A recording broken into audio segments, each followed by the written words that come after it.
Hello and welcome back to Hard West as we continue on our quest to defeat the game on hard difficulty. So we are playing with Cassandra here, and we are into a fight. In the thin light of early dawn, a sudden explosion rocked the island as pieces of the smuggler cutter rained down around them. Cassandra made out the silhouettes of several boats headed towards the island. The Inquisitor had found her. We're going to grab our weapons and prepare for a fight. We need to make sure we go ahead and get it set up in a good sense. We'll knock down the volume a little bit. Just a wee bit. Alright. So the Serpent Amulets. Let's actually just take a look at our talismans real quick. So we got the Sturdy Shoes with the Serpent Amulet plus 1 damage. And it's probably going to favor someone that is not so much luck-based. So let's go ahead and maybe give that to her. I like the plus 1 damage. She needs a weapon. We are going to give her the Judicator, and we're going to give her the Repeater Rifle. Her aim is pretty lousy, so these two items have pretty good aim, so that should help her out. Let's see. Mr. Andrew Harden. So you have a bonus to aim, which is great. Do we have any additional weapons? No, you're basically right now just stuck with your Volcano Pistol, which is a great weapon, so you are good, especially with your Ricochet ability. I like how that works out. Paco, we're going to give you Sturdy Boots, because a big man needs big shoes, and you got big shoes to fill, buddy. You were so impressive in that first fight that I love you, man. That's all I can really say. So let's take a look at our cards that we have available to us. Let's see here. Beast Hearing, sense nearby enemies. You know, I think we're going to give that to Paco, because Paco might be up in the business quite a bit. 10 of Clubs will give us a bonus to aim. Let's go ahead and give that to Cassandra. You know, so nobody is really getting any type of bonus. You know, we could give, you know, maybe we want to do this. Make Mr. Harden a little bit more dangerous. He gains some extra movement, which I like a lot. So let's go with that. Cassandra, it's just not in the cards, baby. Just not in the cards. Let's get to it. Joaquin Perez and the rest of the Inquisitor's hunters landed on the island. Cassandra and her companions scrambled to defend themselves. The Inquisitor's men had destroyed their means of escape. Their only hope was to seize an enemy boat and eliminate the other enemy vessel, lest they give chase. The supplies from the island could be useful, but freedom came first. Okay, so it says gather supplies, or... Okay, so this one, I'm going to tell you that in my previous run-through on a lower difficulty, I accidentally set off this, what do you want to call it? I pulled this handle, this drawbridge came up, and then you couldn't set it back down, so I basically abandoned all the supplies completely accidentally, and I was rather upset. The other dangerous thing about these particular maps when you're in these ruins is you can really find yourself in a bad position fast. The angles are just horrible, so that's something you really want to watch out for when you do play on maps like this. And I'm more saying that to remind myself, hey, Chris, don't do anything stupid, because you probably will. And so then you've basically, I don't know what you want to say, you've made it known that you're probably going to do something stupid, and so then, no, please don't laugh, I guess, is what I'm saying. Okay, so we do have some ricochetable opportunities here, which I think we need to take. We need to make this happen. Let's see here. We got shotgun and a... Is that an overrun? Yeah, it's kind of a weird scope, I think. So anyways, we want to take out the guy with the rifle first. And maybe they're both rifles. They're really hard to tell. What are you doing? You're supposed to hit it. You're supposed to hit it. Not cool, buddy.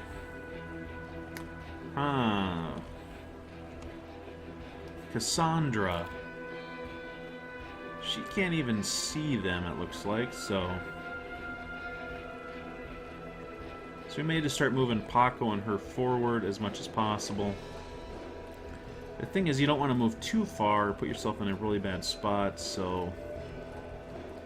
he can just move a ton with those boots, so maybe we'll just have him move way over here. Check things out. Yep, and there's enemies over there too. I don't think these guys can actually get to a spot and flank him quite yet. So what we may do is just have him stay there. You know, she could move here and do absolutely nothing. And maybe we want to move her up closer.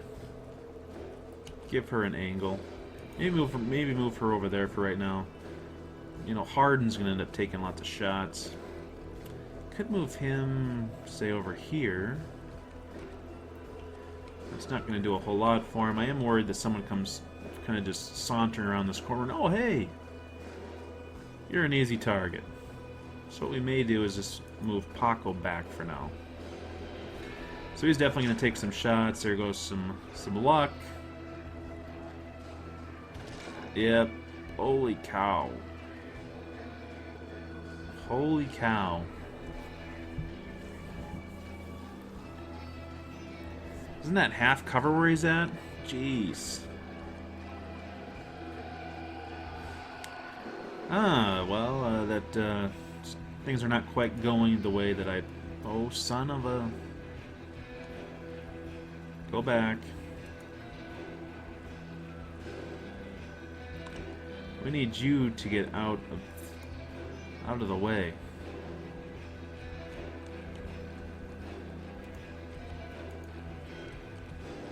Oh great, and you just totally lost your angles. Like I said, the angles on this map are just ridiculous.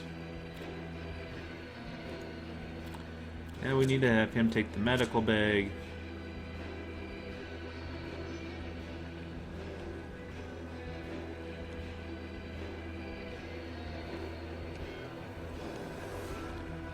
Honestly, what can we do? What can we do? So we move there, you know, they can move over there and flank us. You can go take a look. That's interesting, we can't see anything.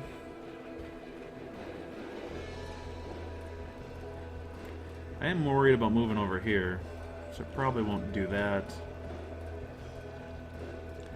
But we're probably okay staying there. See what happens.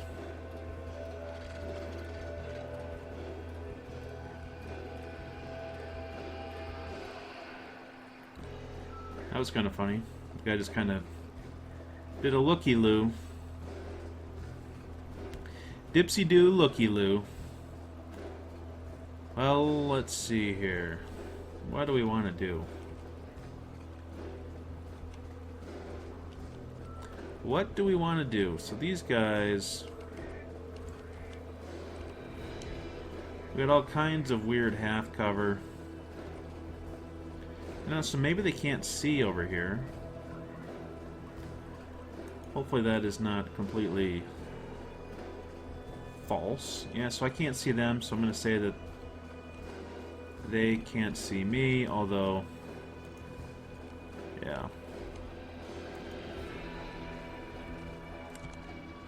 Maybe I need to prove that to a little bit more, maybe I need to do a little bit more to make that, a reality that I can't see there.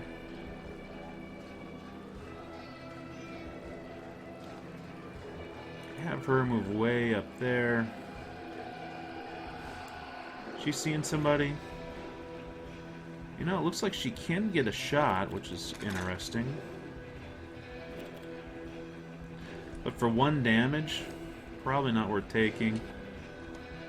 So Mr. Harden, I think you're just out of range of that. Well, that's right. Maybe you don't. You just don't have a good view of it. I don't think either.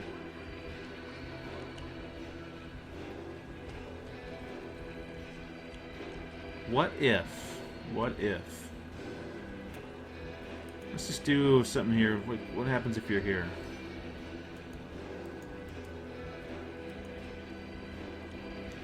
Nothing.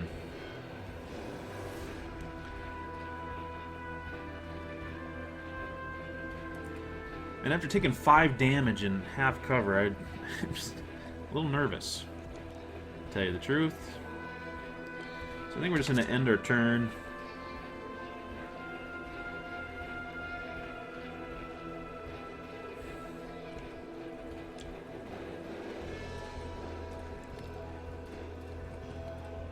Let's see here. What could he do? Could I... So I have this idea. It is a great idea, by the way.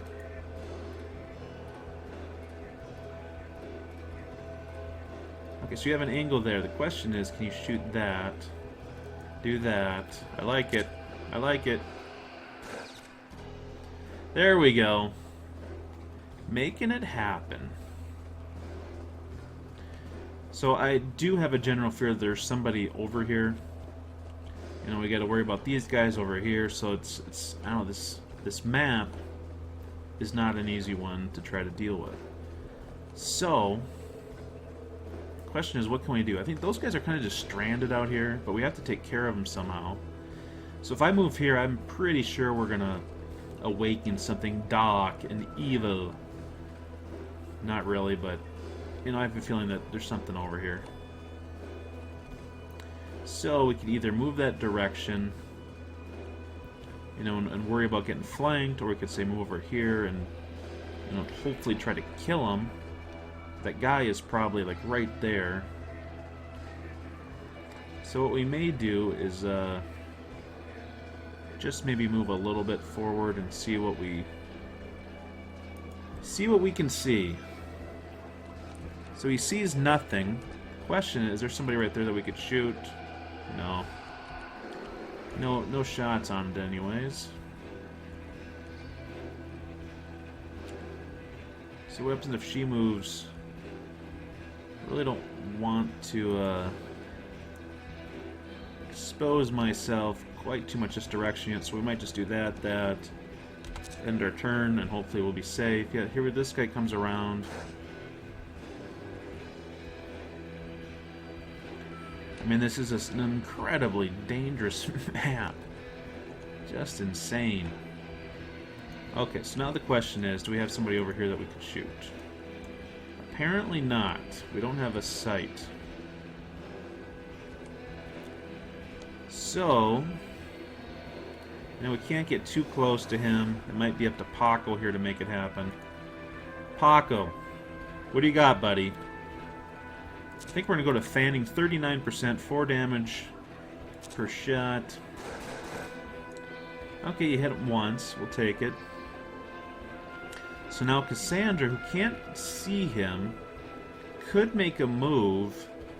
But, you know, if I move here, I may expose all kinds of enemies there, which makes moving there somewhat dangerous. If she moved there, she'd still be, you know, susceptible. Where could I go where she would have some element of safety from this direction? You know, I could go there, but still she could be flanked. Over here would be interesting, but if there's more people over here, that could be bad. You know, here is another choice. You know, then I kind of get into the point of, you know, is she going to hit or not? Well, someone could get over there and flank her, but I'm kind of doubting that they would make that happen. If she went here, or even here,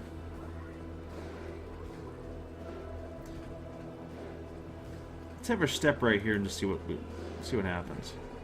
So we do see him. I was hoping I could get some angle on what's going on over there.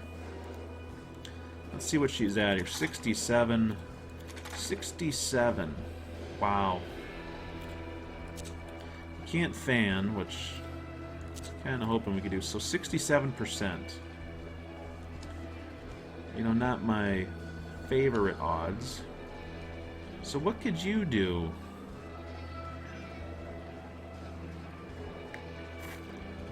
Yeah, I am looking at that ricochet opportunity there.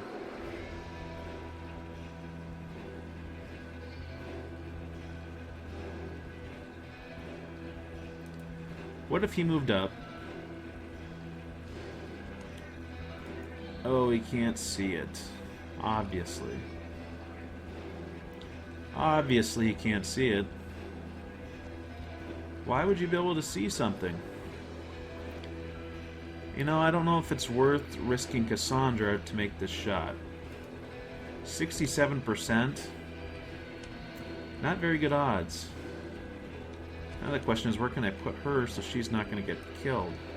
Maybe back over here.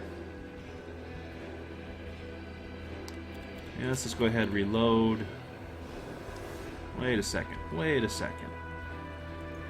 Nope.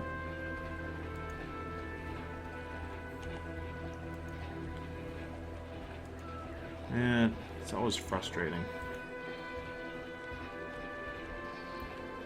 Always frustrating. Yep, so we're not going to make anything happen, so we'll reload.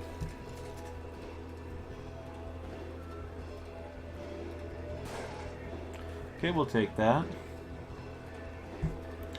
Now we got 2. Now I'm very happy I didn't go do something really crazy, if you know what I'm saying. Oops. There goes my camera. There goes the camera. Okay, Paco.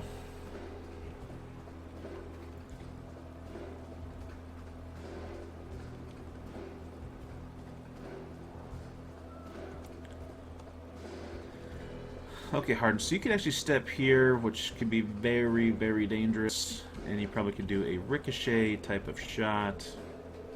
You could also step over here somewhere and do a ricochet type of shot. And like right over here might not be too bad. Let's do that.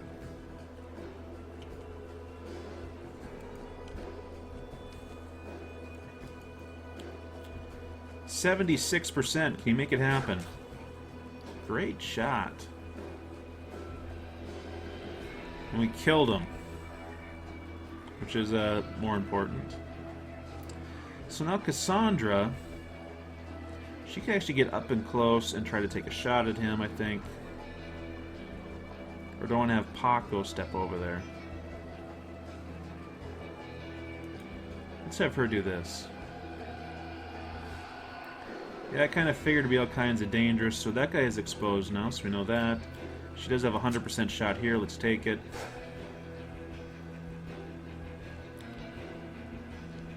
And now Paco could probably shoot through what they would consider concealment there, but that's not a very good percentage chance.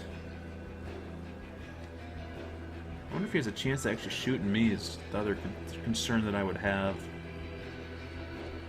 Could move there, but I'm starting to get too much that direction. I don't know if that's a good thing. So what I may do is step right to here. Uh-oh, uh-oh, uh-oh. That is not good. Being flanked is generally kind of bad.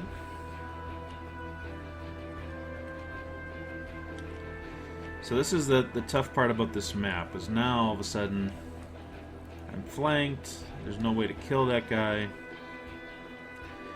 Our luck is not going to save us, so if we get shot, we're going to take some serious damage.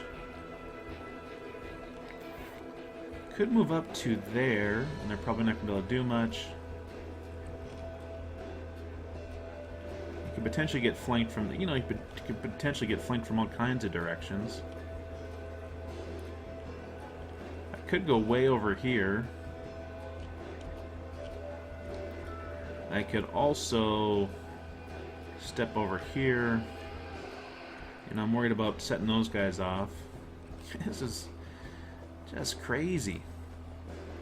Oh man, I don't really want to put Cassandra in a bad spot.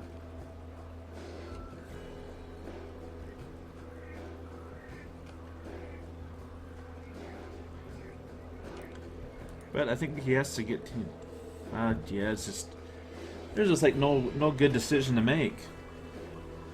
Let's see what this guy does. This could be really bad. I would say that's pretty bad. I don't know how he only took a little bit of damage, though. Wow. Not easy at all.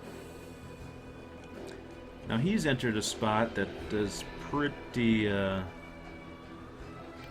You know, Paco, I think I need you...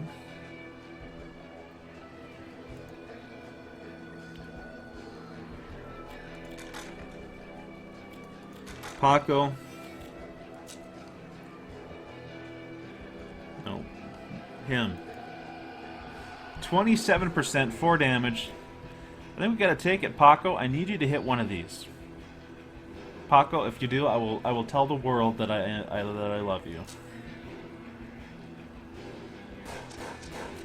Oh, Paco, you embarrass me. You embarrass me, Paco. I love you, buddy. That was one hell of a shot. And I like the drama where you miss the first two, and it's like all of a sudden you're the Terminator just tracking your target, and all of a sudden just, bam, you're hitting it. That was pretty awesome. Okay, Cassandra, you are in a horrible spot. So what we need to do is we need to get you into some cover. Probably switch weapons. And we could have you move closer, but I'm worried that there's something over here. Although, at this point, it seems like we've pretty much got everybody on us. So maybe here. 5-5. Okay, so good. We did discover another guy, but he is not so much in a dangerous spot for us. 69% with our repeating rifle. We're going to take it. Come on, Cassandra. Okay. Cassandra, I'm going to explain something to you that you may not know about. It's called camaraderie. You watch each other's backs. You need to hit that. You need to absolutely dead nut that guy and make him wish that he was never born. Okay, so we need to get you into a better spot. If you go here, I think they're probably not going to be able to see you, and you can ricochet. Okay, yeah. I got no shot, I got no shot. Ricochet. Ricochet, baby. The ricochet never ceases to be amusing. Well, why loose your venom on him? Just because you guys have a bad approach, a bad avenue of approach to the whole proceedings here, doesn't mean you need to go taking pot shots. Thinking the pistol's probably going to be better at this range. It's, you know, it's kind of the iffy territory. So we can drop him with one shot, which means let's take 3. 3 chances at 49%. Holy moly! Okay, note to self: Cassandra likes the pistol. She likes the hand action, basically, is, you know, what she's telling us. Andrew Harden, buddy. Let's see here. What can you do? You could. Well, all of a sudden, why can't you? Oh, you have no. Do you have no ammo? You don't see that. Oh, you don't have any luck. You're luckless. It's okay. I was just trying to figure out what your problem was, and now that I know, we can go ahead and reload. And what else can we have you do? You know, you just may sit tight. Paco, you are out of ammo, aren't you, buddy? So what I think we may do is move you forward, have you reload. And you're going to go ahead and end your turn. You know, that guy's just kind of hanging back there.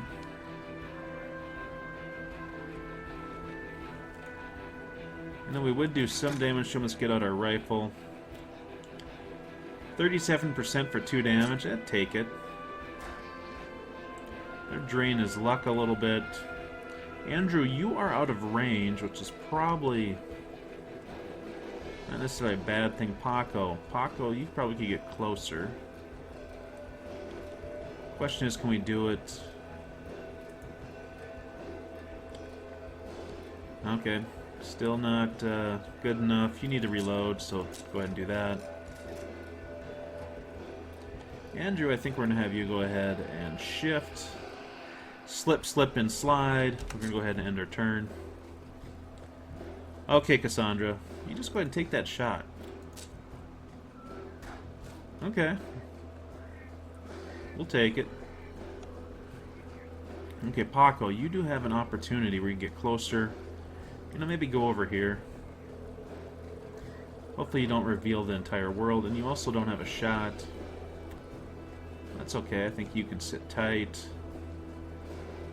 Andrew, I think you're going to hold tight as well. Oh, man.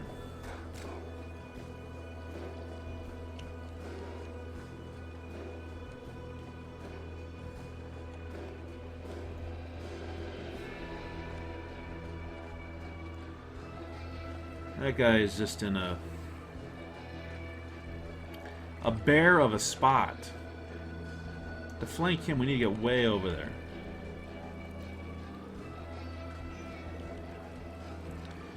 So the other thing that we can do is just totally get out of his sight as well.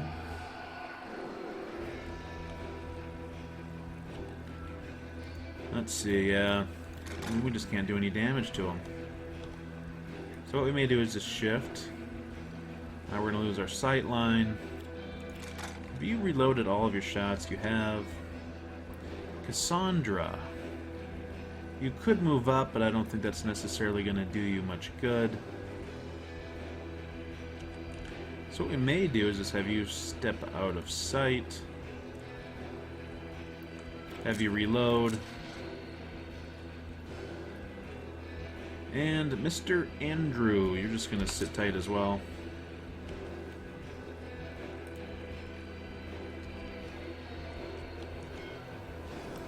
I was hoping we'd get an angle on the guy, but we didn't. Oh, look at that. He did not move.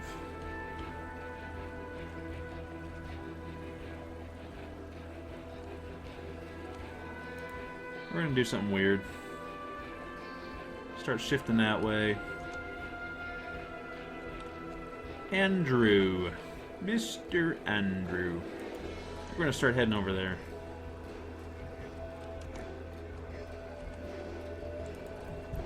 If that guy's going to just generally be out of sight, we got other business we could be doing here. So we could close this off, but we want to actually go in here and get these supplies. So we're going to make our way. We're just going to end our turn here. Let's see, Cassandra can move forward. The question is that guy going to have an angle on us? You know he could. We can move her, and then we can always readjust. 5, 5. Okay, so we got angles on these guys. Let's see if one of these guys is going to be a little bit more dangerous. So one guy has a pistol, so maybe I don't want to worry about him first. 63, 69 with our own pistol. We're not going to be able to fan because we're almost out of ammo. Okay, we'll take that. Is there any ricochetable materials down here? I don't see any. Now we could go into a risky spot. Let's see, if you moved up, you could actually have... Why can't you see him?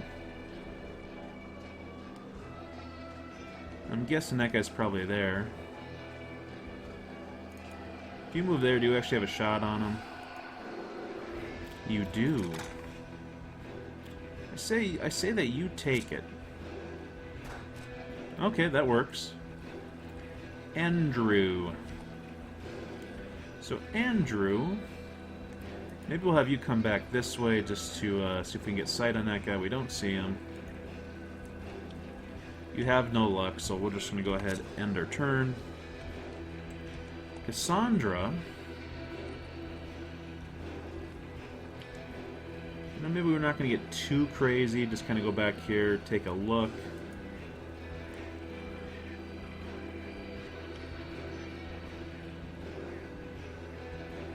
You know, I don't think I want her to do that quite. So I think we can do any of those squares, so maybe we go back here. Andrew, we're going to have you move up as well. Help the lady out. And you, Paco, I think we're going to send you in. We need to make sure this guy doesn't get crazy on us.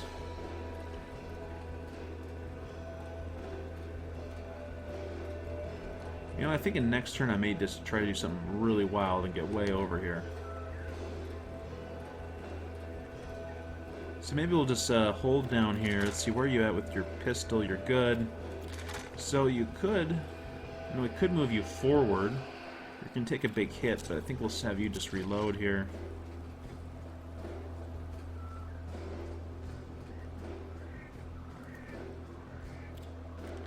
Yeah, take that shot. Lower his luck a little bit. Make him think about things. So we got him to shift at least. Okay, so she can grab that. She recovered some supplies. And that didn't use any of our movement. That is pretty awesome, actually. So from there, he probably can't see her. It's quite a ways away.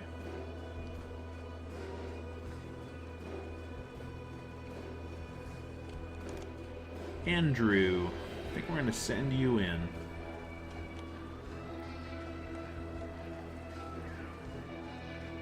Oh, wow. Could actually get an angle on it from over here, I think. What if we just have you move up all the way over there? This is probably a little bit foolhardy. You could move in there, get in close, and definitely have a shot on him. Question is, do I want to take that chance? You could move all the way back here. That would mess him up. Is it gonna reveal anybody else? It may. What else could we do? We could go here. He could potentially jump out and flank us. Let's do something crazy. I'm feeling loco with Paco. Oh, look at that. And I am a total idiot now, aren't I? Total idiot.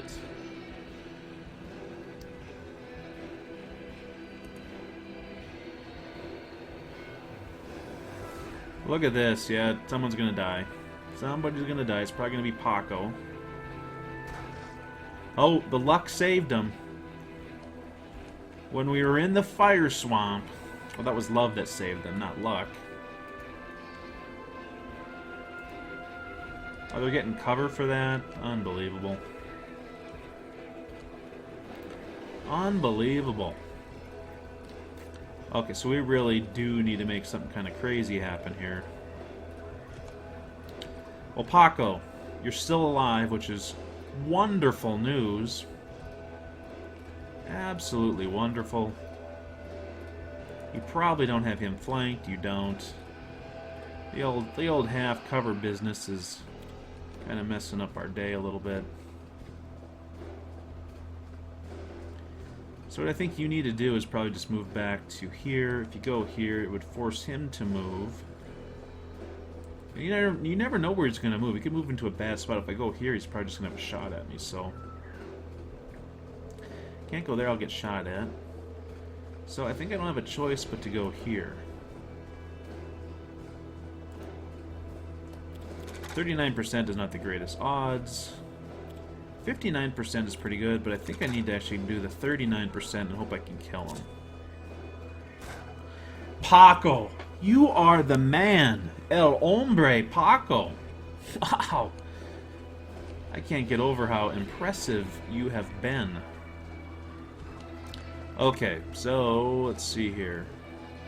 If you move there, you'd have a dead shot at him, but then you would probably be flanked. Yeah, I'd say more than likely. Is there any way that you can get an angle? You know, there's not. There's no way that you can really get an angle. Is there any way that I could protect against everybody? With 3 hit points, you're kind of just in a tough spot. Yeah, I don't see that. You know, I think I basically have to get back over here.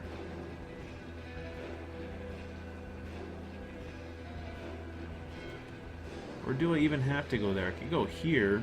I definitely have that as an angle. But he has no luck, which means I would need to take some opium. So if I did that, took some opium and then shot, it'd be good. I think so.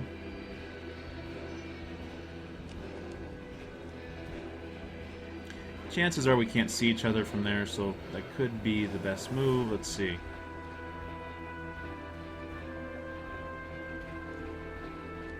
Okay, so now what's she gonna do? She could move forward. She's not gonna really improve her chances too much.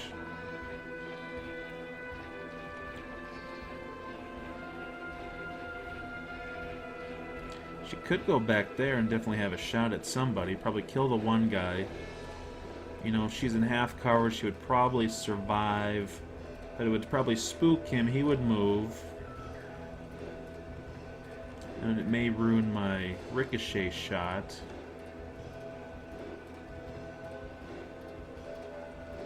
Tough choices.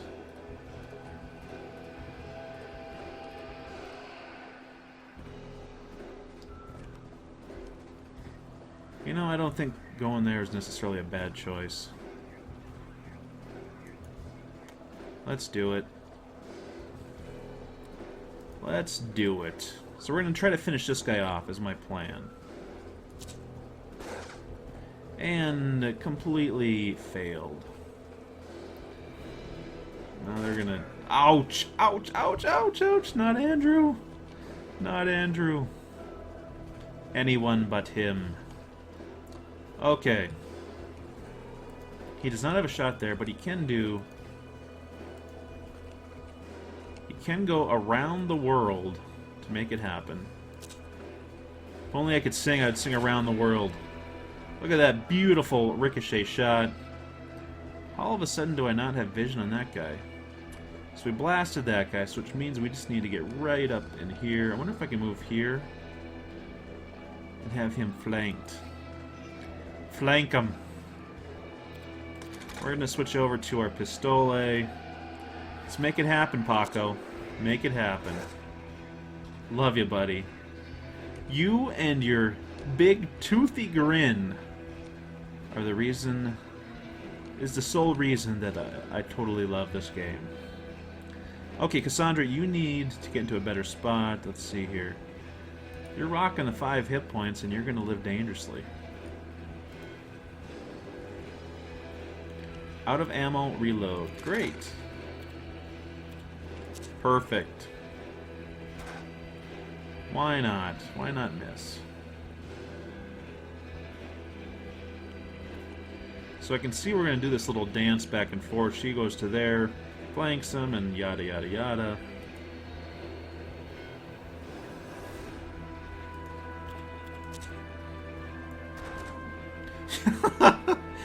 Right in the sombrero. That's pretty cool, actually. Okay, so I think we're going to have you go ahead and do the whole... Does Ricochet take 2? No, it only takes 1. Let's go ahead and do the dose of opium.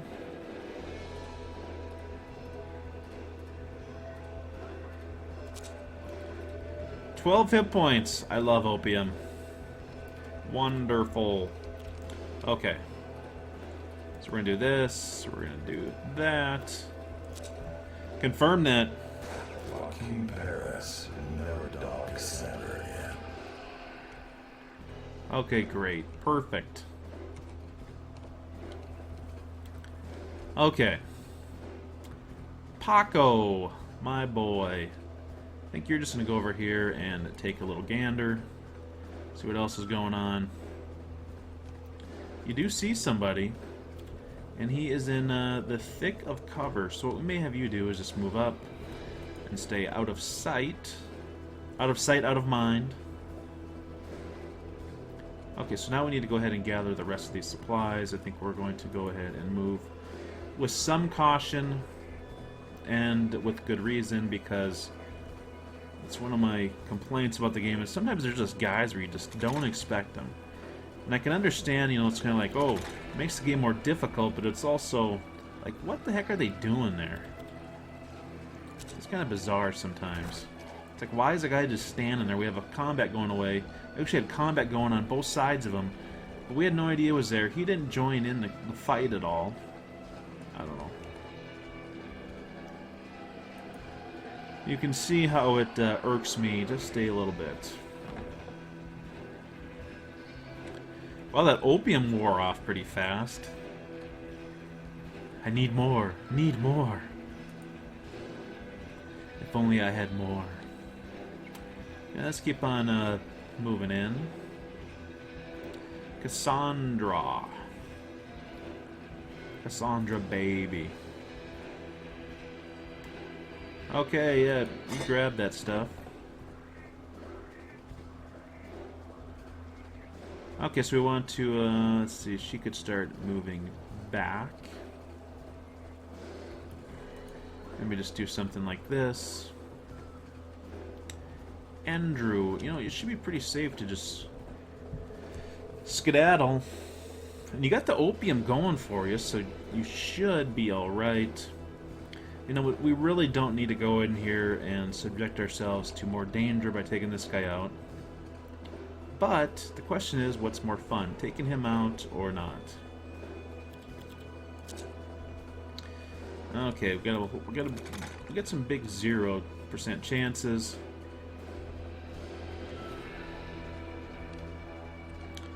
If I move there, he'd probably move around and flank me. If I move here, excuse me, you know, he probably can't flank us.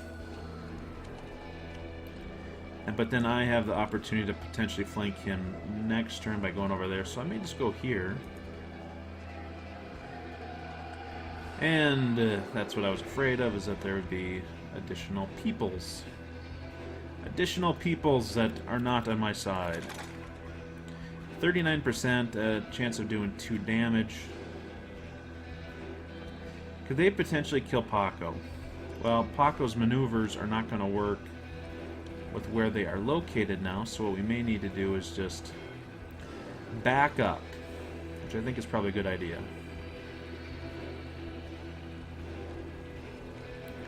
Cassandra.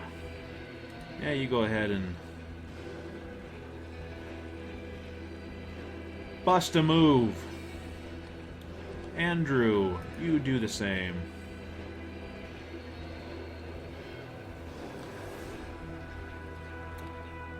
Oh, now I have no idea where these guys are at. Could do this thing where I just do something crazy and go running around. Almost it can go like this. Okay, so I kind of glanced them and I saw they're in the same area. I think she's going to get back over here and release this boat.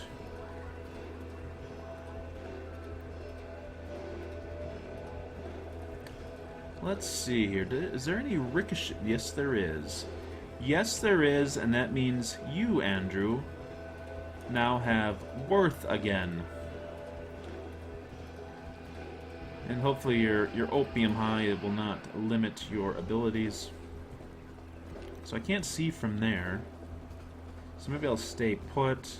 Let's go ahead and reload. Cassandra. Make it happen. So release that boat. The first boat drifted away from the island. They needed to reach that last one. You got to prefer just to take that boat and not have to fight into these guys in their cover that they have going on. So the opium's holding strong, which is always good.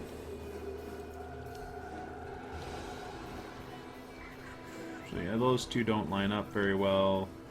What about other ricochetable positions? I think we're kind of... we got no dice. We could, however, reload, so... we had something that we can do. Yeah, confirm it. Come on. Come on, Andrew. You're better than that. You're more than just a pretty boy, aren't you? Aren't you? Okay, Paco.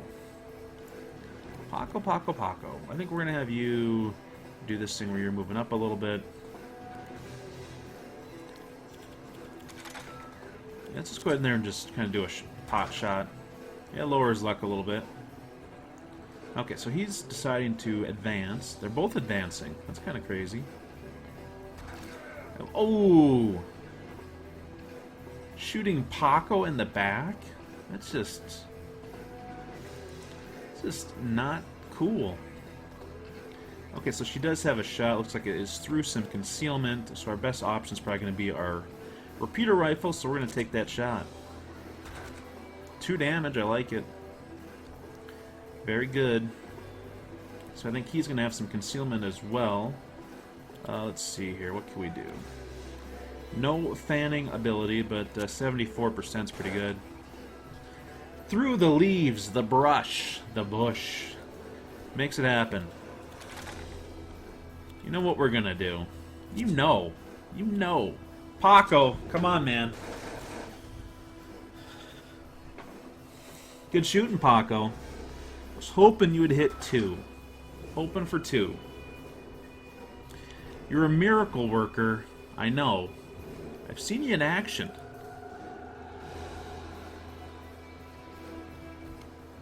You know, Paco, I just have this image of you as just this total player. The ladies love you. All the men just get shot down around you. I mean, just like you're invincible.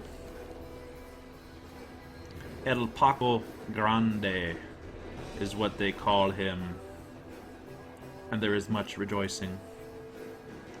So we're just going to move up, check things out, don't see anything. Here's some more moving, some more grooving. You can't quite make it. Cassandra, like an angel, flies into Paco's arms, because Paco is the true hero. Right? That's how it goes. The final boat was within reach, and any stragglers would be left behind. There we go. That's one of those missions where if the game was truly difficult and hard, it's like there's no way you're gonna get through all that stuff. You're forced to run into the middle, and then it's like everybody's around you, but you know they may not come and fight you. They may stand back in a corner, even though there's fights going on either side of them. It's just really kind of bizarre sometimes. Ricardo La Fortuna was the Protector's most dangerous rival. His fleet blockaded their ultimate destination.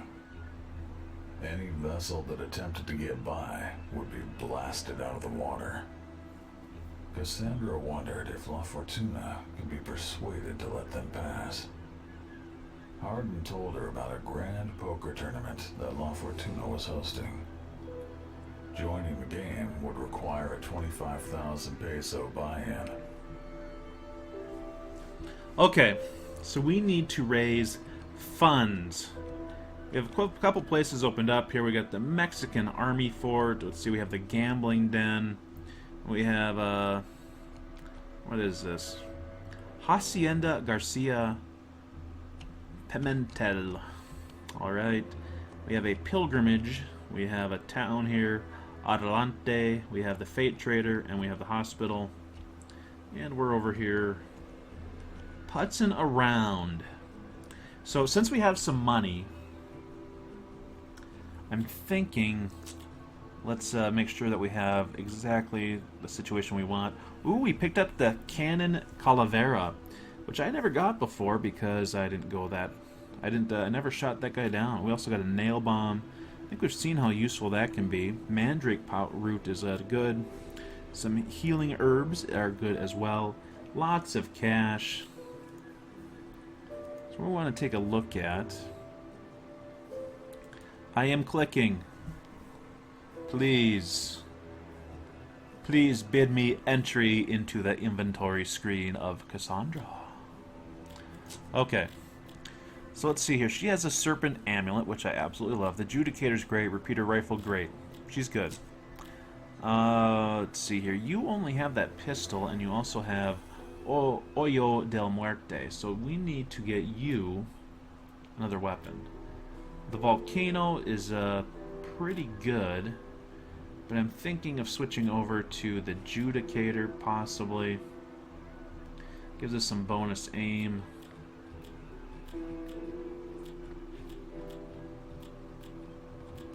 You know, we could also give him that Cannon Calavera that we picked up. So it's a Cannon Calavera, sets fanning. You know, it doesn't have the bonus to aim, though. Could also give him the Judge, have him go Judge and the Cannon Calavera. I would kind of... Let's just go to this. The scrolling doesn't work all that fancily. She has Adjudicator. You know, I'm thinking about giving him the Adjudicator and dumping the Volcano. With that, it would boost his aim, it would make him a little bit more deadly. Question is, can we get him a Talisman that I'd like a little bit better? Ooh, the snake leather boots. It would make him somewhat fragile.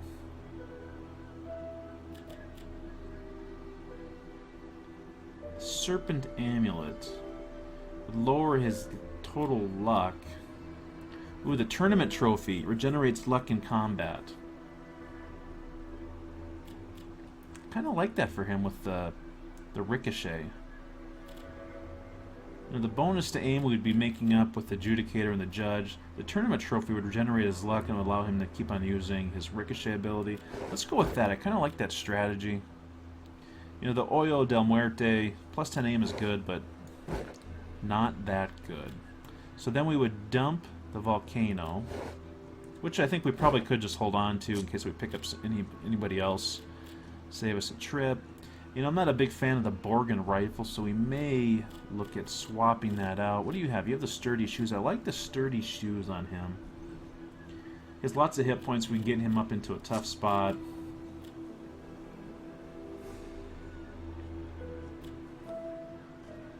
You know, the Repeater, what does it do? 5 damage, 9 ammo, minus 5 aim, though, is the rough part. You know, I love the Repeater rifle. You know, we may pick up another Repeater rifle. Although the Borgen does offer him the ability to pump out a little bit more damage.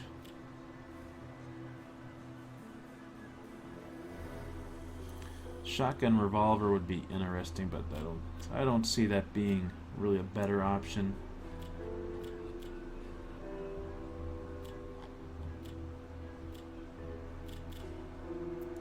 Fanning 4 damage, Fanning 6 damage. You know, maybe we want to get him a Cannon Calavera too. Probably just wasting a bunch of money by doing all this stuff, but. And let's get him a Repeater rifle as well, I think. I'm liking it. You know, we're spending a lot of money, but I think it's okay. We'll just have to make some more in the long run, and again, we can also go back and sell. So I don't think anybody's hurt, so let's see here. We need to make some money. Let's go check stuff out. The bustling town of Adelante was full of new buildings and prosperous people. The copious construction work in town was sponsored almost single-handedly by Mr. La Fortuna. For the denizens of the Western Territory, La Fortuna was the embodiment of prosperity and modernity.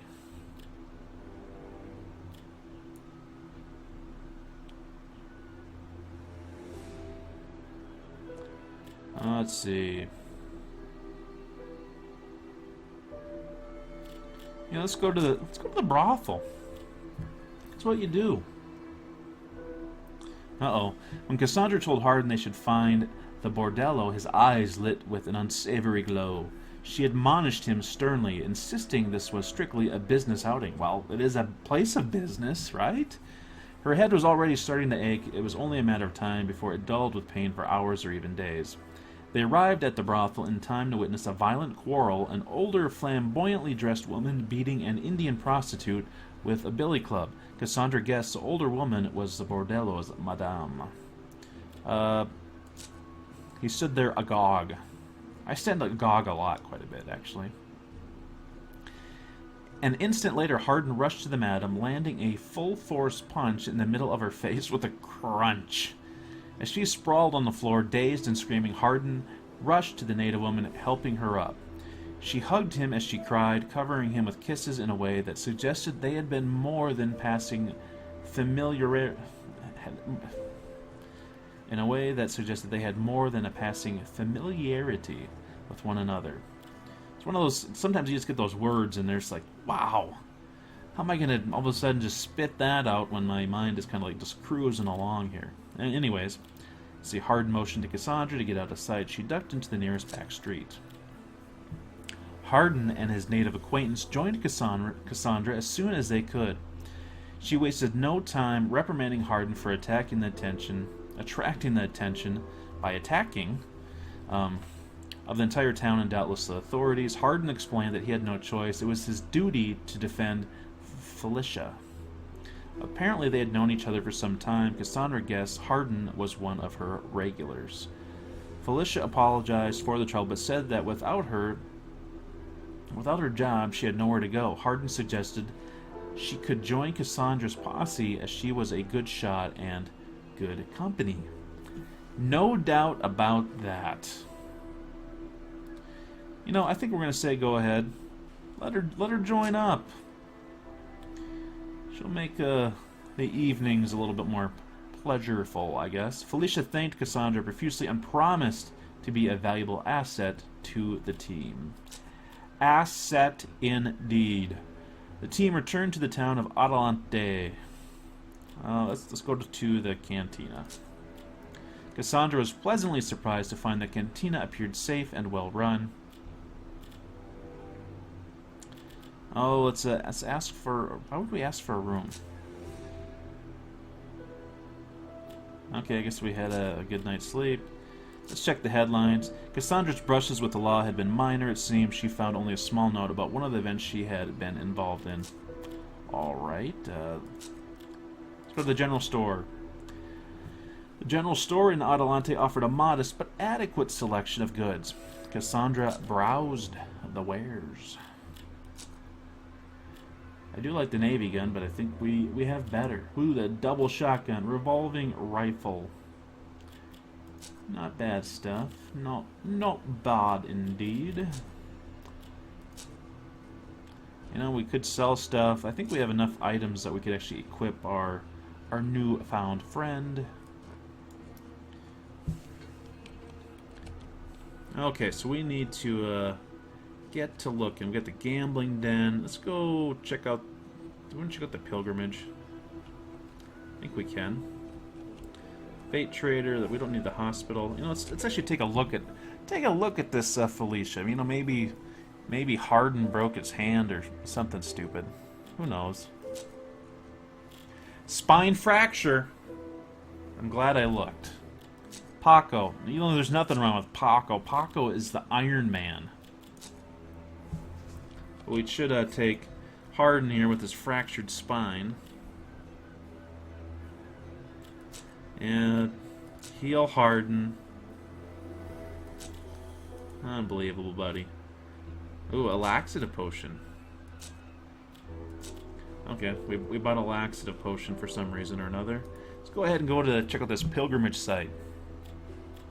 Cassandra and her companions came across a group of people camping out in the wild. They had numerous tents set up, along with carts and horses.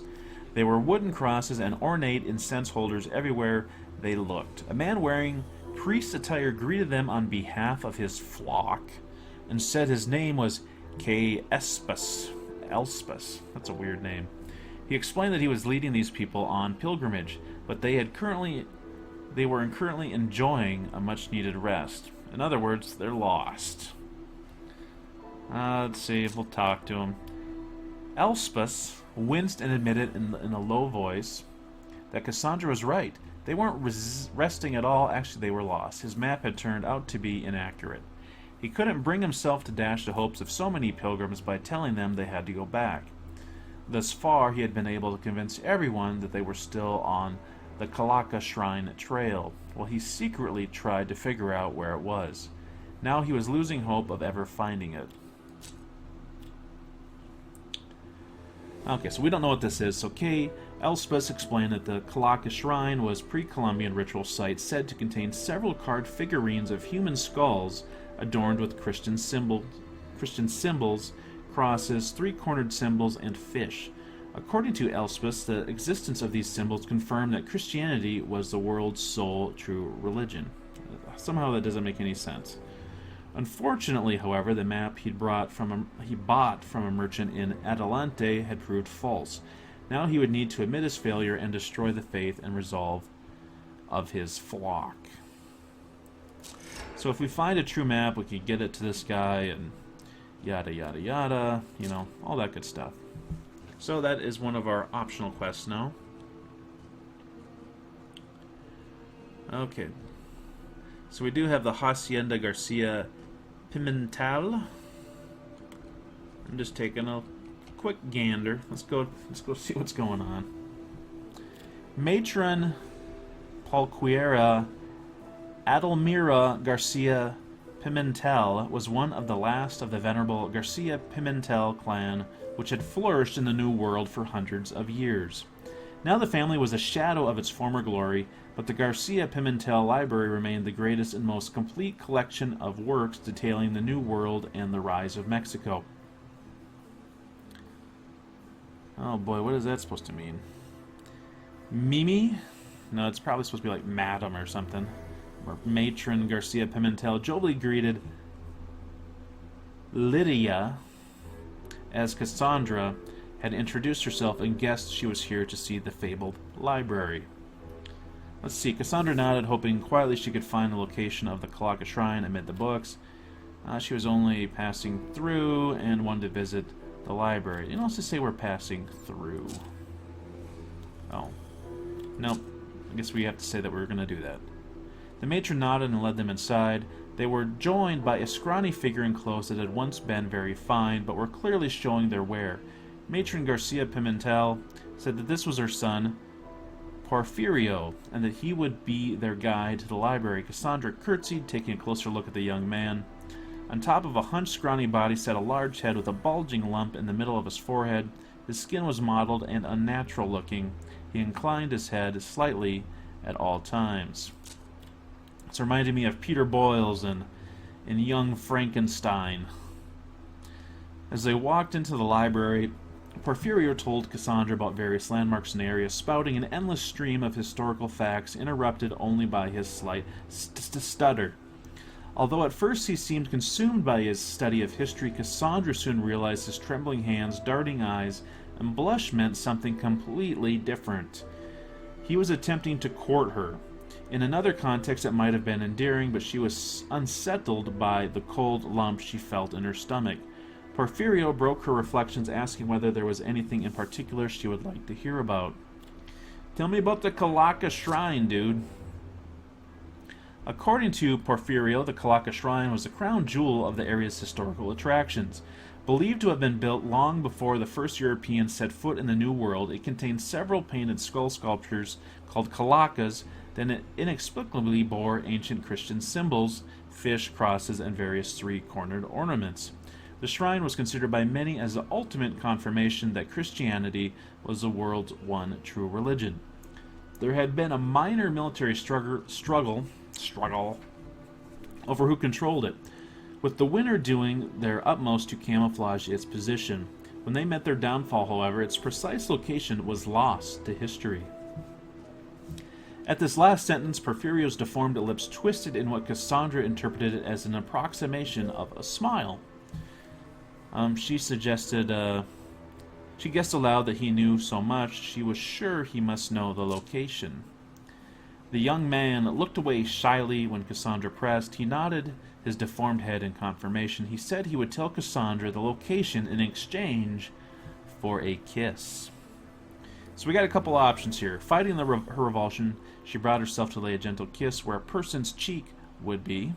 Caressing his cheek and fluttering her eyelashes, she promised she would do it, so long as he told her first. Offended, she refused in the bluntest of terms. You know, let's play it a little bit coy. We're going to go with, tell me, and I will return. Clearly not used to being treated this way, Porfirio blinked a couple of times, then went to his desk, produced a detailed map of the area from one of his drawers. He then pointed out the exact location of the shrine to Cassandra and copied the major landmarks on a piece of paper, which he gave to her. Then he closed his eyes and presented his lips for a kiss. You know, I think we're going to go ahead and pull out our Derringer and point it at his face. Because we're outlaws, and that's what we do.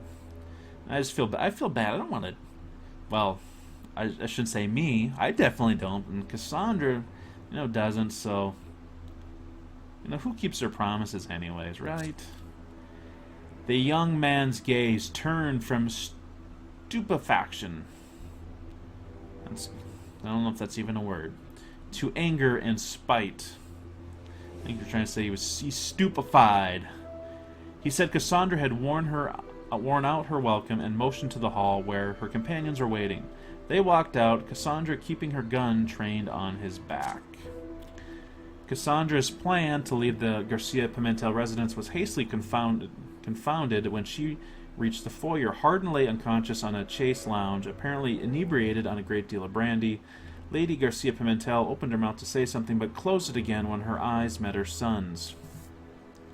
Let's carry Hardin out and get out of here. Porfirio shouted that they were forbidden to leave and pulled out a gun from a drawer, but before he could train it on Cassandra, he and his mother were shot dead. Cassandra looked up to see smoke winding upward from Paco's guns. Paco! You are the man! They quickly left the scene of the carnage, knowing the authorities would hear about this and investigate. Wow, Paco! You are the man! I can't even believe it. Oh man, is it... It's crazy. So we could sell the map to the shrine, or we could go there ourselves. Obviously, we're going to go there ourselves. Cassandra and her companions arrived at the fabled Kalaka shrine, built into a cliffside. The pieces of masonry hanging from its entrance indicated that the river had been eating away at the land for some time and was now biting into actual construction. Getting inside would be quite dangerous. We're determined. After struggling with ropes, the party entered the mouth of the moldy tunnel in complete darkness. The floor shuddered with constant vibration, and there was a clattering sound that sounded like thousands of crustaceans skittering across stone. They then emerged from a bigger room where two narrow rays of light sifted in from the surface. The shrine looked ancient and distinguished, apart from the skulls decorated with Christian symbols that lay everywhere. These must be the Kalakas.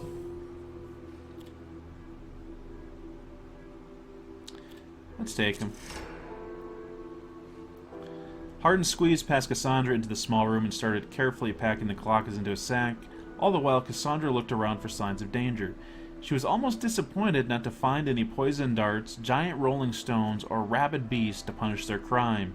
Shortly, Hardin reported he was done. They were barely out of the tunnel when earth beneath their feet trembled and a large section of the cliff fell into the water. The entrance to Kalaka Shrine had collapsed. It would take serious excavation to get back inside. What do we do now? Fence a stolen Kalakas optional. The question is, where do we do that at? Where do you fence Kalakas? I mean, do we go here? So the pilgrims were where we had found them. Kay Elspeth greeted her amiably. He asked whether she managed to find a map of the shrine. Yeah, we'll say she found it, but it collapsed. He was visibly shaken. He told of long days spent looking for the shrine and sadness of his pilgrims. None of them would be able to admire the wondrous glory of the ancient Kalakas, proof of Christianity's supremacy over religions of the world. Cassandra saw through his deception and chided him for wanting to steal the figures. To Cassandra's surprise, Elspeth instantly dropped his act and dried his tears. In hushed tones, he admitted he scammed his followers into funding his expedition here. He said the Kalakas were worth a fortune, and he had a buyer lined up. If the Kalakas were lost, however, all of his effort would be for nothing. Cassandra mentioned the figures might have been spared from the catastrophe. She wanted to hear what he had to offer. Look at that! He cast her a look of understanding and smiled slightly, then he resumed his his act full force, falling to the ground, praying and loudly thanking the Lord. He offered 12,000 for the complete set of Kalakas. Cassandra said she would only sell if he raised the price 25%. Given her reputation, he knew she would not waver.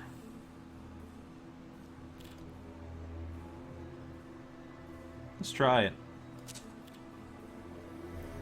He handed over the bones, 15 G's. He walked away announcing the miracle to his followers. Wow, we only have to make 8,000 more dollars, more pesos, I guess. And we're golden. So where to next? We go to the gambling den. We can go to this Mexican fort. Let's go to the gambling den. Hardin led Cassandra to the notorious outlaw gambling den. The venue was set up in a cliffside cave in an ancient Indian pueblo. Excuse me. There were no lights on the outside, but Hardin pointed out two guards concealed against the crumbling walls next to a narrow entrance with a thick black curtain. Inside, they found a wide repertoire of gambling tables, an assortment of colorful, dangerous-looking characters, and an ample supply of liquor. Okay, so we could sit here and just kind of eavesdrop. I think that's a smart thing to do. The prospector claimed to own a map to the wreck of an old Spanish treasure ship. Hardin dismissed it as bragging, but Cassandra was interested. Her initial attempts were inconclusive. Cassandra felt she was already losing her lucky streak. Okay. Cassandra saw the man suffer violent death. It thoroughly distressed her, but she obtained no useful information. As the searing pain pierced her brain, she saw the prospector lying dead in an old shipwreck surrounded by piles of gold. As the vision faded, she managed to recognize a landmark that pinpointed 3 possible locations for the wreck. She came back to reality and nearly collapsed from exhaustion. Okay. So we got some shipwrecks that we can go check out here.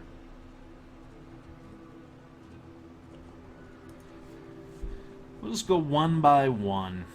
On the side of it, its side in the shallows, the shipwreck looked like a beached whale. When Cassandra's team headed inside, they found it filled with dead bodies of its crew and passengers. The air was heavy with the stench of the dead. Cassandra knew the dangers decomposing bodies presented.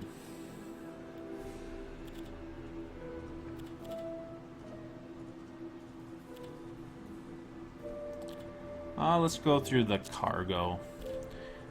The cargo holds are filled with dark, scintillating rocks. Felicia became agitated, saying it was pitch blend, the nausea-inducing, vitality-draining the natives called curse rock. She ran out, shouting for the others to do the same. Hardin shouted after Felicia that she was a superstitious coward. She shouted back that Hardin was an overbold fool. Okay, let's keep on looking. 100 bones, that's it. Searching the dead was slow and taxing. Cassandra managed to find the captain's personal luggage, and with some ancient photographs, Cassandra found a broken watch engraved with the name Franco Morales. It might be worth 100 pesos to a collector. She had resolved to look for more, but suddenly felt faint. After a brief moment of confusion, she fell to the ground unconscious. Cassandra awoke several hours later, nauseated and weak, unable to travel. The company was forced to camp on the beach that day. Okay, so we got a little bit of the sickness. Let's go back to the hospital. Yeah, let's heal both of them. Fools. Fools, fools, fools. We're losing money and we're going the wrong direction. On the sharp rocks of the bay sat the decomposing wreck of a caravel, almost entirely disintegrated. They could barely make out the name on the side of the ship. Louis LXXXV2, which, if I could remember my Roman numerals, I probably could actually just say what it was, but no, that would be going back too far in time. Cassandra doubted it would yield much. Now let's check it out. Andrew Hardin now suffers from numb leg, and we got $100. As he descended into the wreck, Hardin stepped on a sea urchin and had to be helped, limping onto shore. A closer inspection of the wreckage yielded an ivory comb and some golden teeth. worth 100 pesos or so. Hardin suggested there might be more valuables at the bottom of the bay, but that obtaining them would mean contending with the dangers of the sea fauna. Who do we... You can't send Paco to look for the treasure. Paco's the man. I mean, the game does list the essential characters, but Paco is more than essential. He's my boy. My boy Paco. So we can't send Paco. You know, Felicia's kind of whiny. Felicia, you're diving. Okay, she disappeared beneath the sparkling water. After a number of attempts, the swimmer finally gave up, wincing in pain as they emerged from the water. The sea urchins had been numerous, and they were badly stung. Back to the hospital we go to waste more money that... So Hardin, Felicia. Alright, now I guess we can go to this other shipwreck. The ancient wreck of a Spanish galleon set in a small cove and looked harmless enough. The name on the bow read Amalio Calvo. The air smelled of dried seaweed and mold. Check it.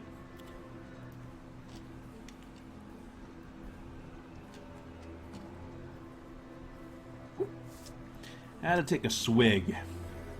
Alright, descending into the cargo hold, the team found crates filled with valuables and expensive materials.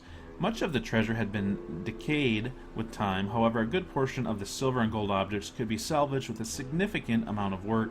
Cassandra decided they needed the money. As the salvage continued, Hardin became wary. He told Cassandra that the longer they stayed there, the better chance someone would arrive, perhaps to lay in wait and attack them once they had retrieved all the treasure. He suggested retreating with what they had now rather than hope they could get away with everything. Sounds a good idea to me. Look at that, we got the bones. Cassandra and her companions abandoned the scene, leaving the rest of the loot for others to plunder. What they recovered was only worth a couple thousand pesos, but it was a couple thousand pesos closer to their goal. Cassandra had the necessary 25,000 pesos. She was ready to conquer La Fortuna's grand tournament. Okay, where is our grand tournament? Go to reception hall to play in poker game. Sounds good to me. Question is, where is the reception hall? There should be a star of sorts, it looks like. I don't know, is it just going to be in Adelante? Is it going to be at the gambling den? Oh, it's over here. You know, it's only glowing, and I can't see it. Cassandra and her companions arrived at the building where the poker soiree was to be held. The imposing building was made entirely out of cast iron and glass, a feat unparalleled in Mexico. They had some time to kill before the game started. Jesus, all we do is spend time killing. And see, Cassandra wandered the floor and sized up other players while she waited for the tournament to begin, obviously. The room was filled with players from all corners of the land, tense with anticipation of the conflict to come. Finally, the cashier booth opened, and players began to fork over the cash necessary to register. There was still time for Cassandra to mingle among the guests. Yeah, let's mingle. The soiree was first and foremost a social pageant, where the rich and the famous could show off their opulence to their peers and rub their success in the faces of their competitors. Though everyone appeared friendly on the surface, the competitive tension in the hall was palpable. So we could eavesdrop on a conversation. We could pour the laxative in someone's drink. Of course we would do that, why not? Cassandra thought back to the bottle of laxative she had obtained earlier. While crude and unfair, it would most certainly eliminate a player from the game before it had even started. Do it. Do it. Okay. The gentleman returned to his drink, downing it in a single swallow. His smile lasted a while, but ultimately faded into a terrified grimace. He excused himself and rushed away at a sprint. Okay, here, what else do we want to do? Now let's eavesdrop. A corpulent, sweaty man in the tall hat was arguing with his wife. She said he would again lose their fortune, all the while he assured her that he had been working on his gambling skills. This seemed to enrage her further, and she launched into a tally of his various tells while he denied all. Okay. Let's see here. Cassandra returned to enjoying the event, taking note of everything and everyone she saw. Cassandra caught a glimpse of a middle-aged gentleman gazing at her with a cryptic smile. She returned the man's gaze and smiled back. A few minutes later, the man approached her, presenting himself as Jim Vaughn. He commended her on her competitive attitude, alluding to her underhanded activities in the reception room. Seeing her frown, he laughed and assured her he would not expose her. He said Cassandra reminded him of his younger self. He was looking forward to testing his skills against hers in the upcoming game. Cassandra thanked him with an expression of genuine camaraderie. Let's see, let's go ahead. Pay the bones. Cassandra has just submitted her 25,000 pesos with a slender Hispanic man in an impeccable tailcoat and top hat approached her with a grin. Cassandra guessed this must be Ricardo La Fortuna. As if reading her mind, he bowed and placed a gallant kiss on her gloved hand. La Fortuna presented himself and asked for Cassandra's name. She treated him to her Russian alias, Lydia Morozov. La Fortuna bowed lower still and wished Lydia good luck in the upcoming game. Proceed. Again, beverages. The first round of the game had 20 contestants divided among 4 tables. Among them was Jim Vaughn. Cassandra realized her table only had 4 players. One must have been missing due to unknown reasons, right? She also noted she'd been placed with the corpulent man who she had seen arguing with his wife earlier. She was seated and the rules were explained. The 2 winners from each table would meet for the second round, which would determine the grand champion of the gala and the owner of a rare piece of jewelry being staked by Mr. La Fortuna himself. The chips were distributed, the cards were dealt, and the game started.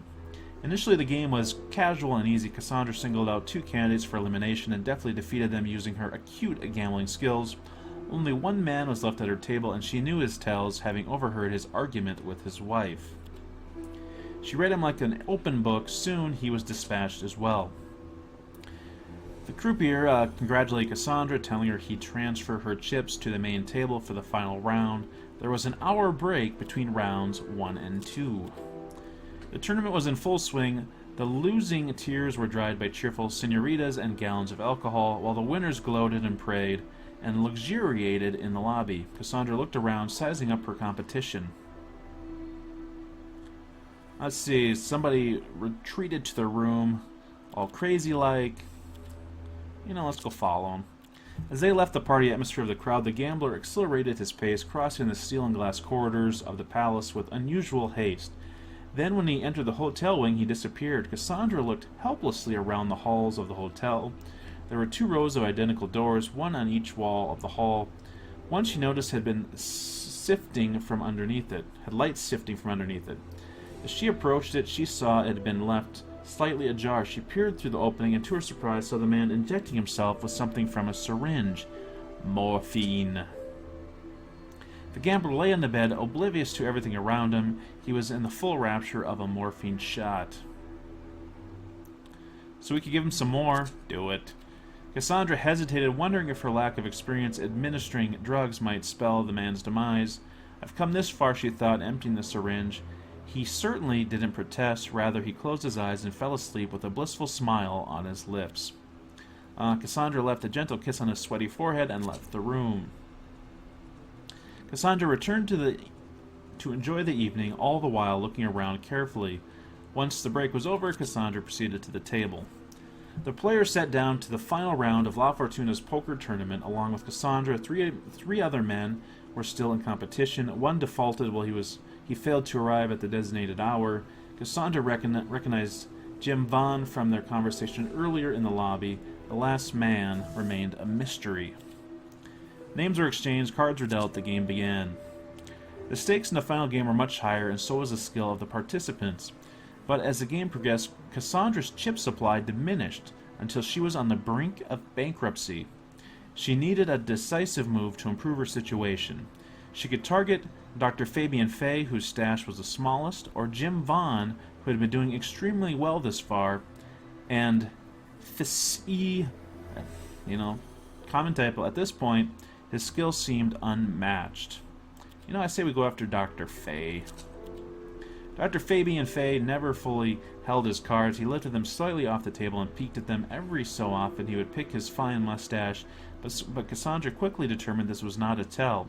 He kept his composure admirably throughout the evening. It was clear this was not his first game. Cassandra would not be able to defeat him without her prophetic premonitions. Let's try it. Before long, the doctor had no more chips left on the table. He stood up, bowed, complimented each of the players, and thanked them for this worthy entertainment, but then he strode off into the lobby to relax. To win the tournament, Cassandra still had one more opponent to defeat. Jim Vaughn.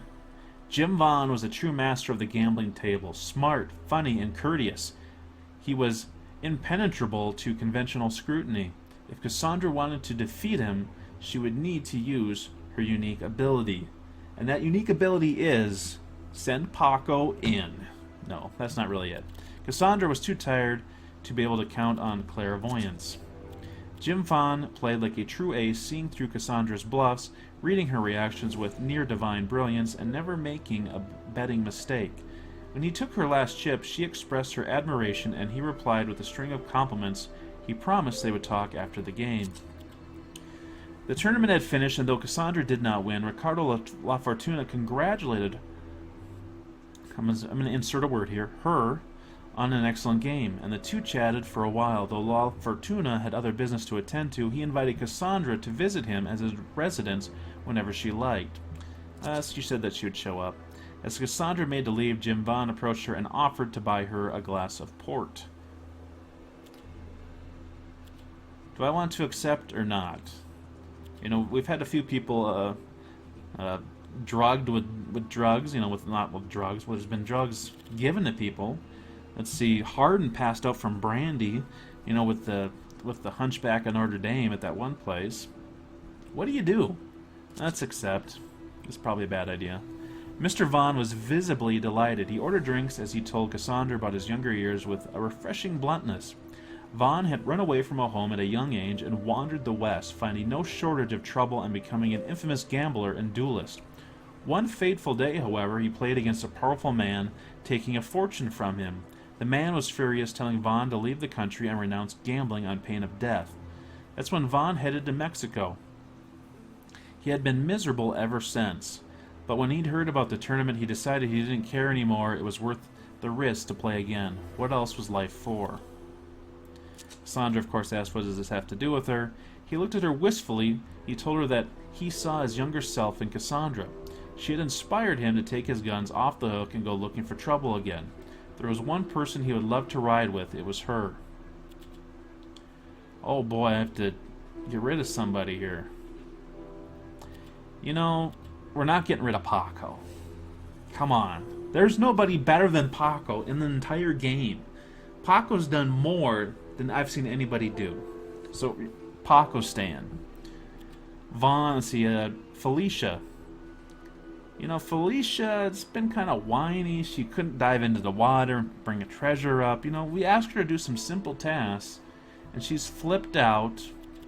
This may end up upsetting Harden, but I think get rid of Felicia. Or we could just say goodbye to Vaughn, but he's kind of handsome and kind of has this Val Kilmer-esque Doc Holliday impersonating persona. Not, Felicia, goodbye. Okay, so we can go to the La Fortuna residence. Okay, so we got some other places that are now open to us. We got this hacienda here, and of course, the Fate Trader may be interesting. Let's go over to the. Let's actually take a look, everybody, first here. Yeah, you're good, Paco. You're You're the man. I mean, there's no way around it. Look at this. Mammoth rifle. Sucks. Why was I excited? The 6 damage, 1 shot, minus 15 aim. That's garbage. The quarter pounder pistol is not that great either. You got crappy weapons, Jim Bond. I'm like not impressed at all. But hey, let's go to the Fate Trader. Maybe there's something interesting here. Yes, I clicked. I clicked. You must go. Okay, so we could do some something. What do you got for hit points, I wonder? Of course, I can't look while I'm in here, so that's a little bit annoying. Yeah, let's go with the Serpent Amulet. Let's get that on board. What do we got for weapons here? You know, none of that stuff's looking too interesting, so we probably can skip on that. Yeah, let's just get that. Throw some cash down, adjust the offer, confirm, trade, close, we're good. So, visit Ricardo La Fortuna in his residence is one thing that we can do. Get some other things open, this Hacienda. I don't know what that necessarily is going to do for us. Let's go there and check it out. I'm curious. Cassandra strolled over to Mr. La Fortuna's home. In contrast with the reception hall, the Hacienda was quite modest. Cassandra and her companions were greeted politely by Mr. La Fortuna, who offered refreshments and small presents as a token of his appreciation. He and Cassandra had an amicable chat, discussing politics, art, and fashion, as well as Mr. La Fortuna's various undertakings. La Fortuna's expression became cautious as he explained that his relationship with the Protector had deteriorated over the past few months. He had finally resolved to help the Mexican Navy chase this undesirable man from their country. Cassandra suggested she could help if La Fortuna were interested. He asked what she had in mind. Cassandra said she had a talent for eliminating inconvenient characters from the Earth. Lying brazenly, she revealed that she was a successful contract assassin with many hits on her resume. If Mr. La Fortuna was taken aback by this news, he did not show it. He merely smiled and responded that Cassandra's help wouldn't be required. He had a train loaded with mercenaries that was heading towards the coast at that very moment. They would seize the island within hours. Cassandra wished him a swift victory. La Fortuna's mercenary force had to be prevented from reaching the bay. Arden suggested they blow up the train. Cassandra concurred. They just needed to procure the explosives. Let's go check out this Hacienda real quick. I don't know what's there, but you can check it. The Rossetti Hacienda was a lush residence with a beautiful garden surrounding it. The highlight of the Hacienda was an amazing collection of firearms. Mr. Rossetti said he would be willing to part with some of his specimens for the right price. Some extra cash would help him acquire even more interesting objects. Let's take a look. Look at this. The classic 18-shooter, of course. The 12-gauge Defender, which, you know, looks pretty decent, actually.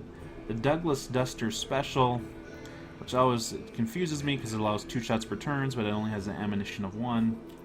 And a heavy pepper box. So, you know, none of those really interest me, so that was less than useful. So let's go to this mining site. Okay, the coal mine operated day and night with constant excavation. Dynamite was in frequent use and ample supply. Hardin suggested he steal some. Cassandra felt she might be able to persuade the miners to give her some. Let's try to convince him. Cassandra approached the foreman and pretended to be an inspection officer sent by the mining company. She would need to inspect a sample of their dynamite. The foreman was suspicious and demanded proof. Well, that's kind of funky. Not lining up real well here. Cassandra used her charisma and luck to convince the foreman. Yeah, let's try it. Apologizing for the formality, the foreman handed over the explosives. End the event. Set the ambush in the train yard. So this would no doubt lead to another combat. And it does. Cassandra and her companions arrived at the ambush site. So anyways, I rambled on long enough. I'd like to thank you all for watching, and I will catch you in the next video as we go into the train yard and shoot stuff.